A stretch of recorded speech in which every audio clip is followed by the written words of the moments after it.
কলকাতা বইমেলা 2026 অনুষ্ঠিত হয়ে গেল 22শে জানুয়ারি থেকে 3রা ফেব্রুয়ারি পর্যন্ত। এবারের বইমেলার থিম দেশ আর্জেন্টিনা। কলকাতা বইমেলা কেবলমাত্র এশিয়ার বৃহত্তম বইমেলা নয়, এটা বিশ্বের দ্বিতীয় বৃহত্তম বইমেলা। জার্মানির ফ্র্যাঙ্কফুর্ট বইমেলার পরই আমাদের অহংকার কলকাতা বইমেলা।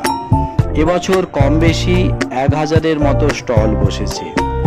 কলকাতা বইমেলা আসার সব থেকে ভালো মাধ্যম হলো মেট্রো, অনায়াস এবং সাবলীল যাতায়াত। তবে যারা অনেক দিন থেকে বইমেলায় আসেন তাদের স্মরণে থাকবে, ময়দানে যখন বইমেলা অনুষ্ঠিত হতো তখন বইমেলা এত সাজানো গোছানো ছিল না, কিন্তু তখন মানুষ বইমেলা আসতো কেবলমাত্র বইয়ের সুঘ্রাণ নিতে। কিন্তু এখন বইমেলা মানে একটা টোটাল প্যাকেজ। আপনি বই কিনবেন, সুস্বাদু খাবারের স্বাদ আস্বাদন করবেন, এমনকি পিঠে পুলি বা কলকাতার বিখ্যাত মিষ্টির দোকানের রকমারি মিষ্টি কিনে বাড়ি ফিরতে পারেন।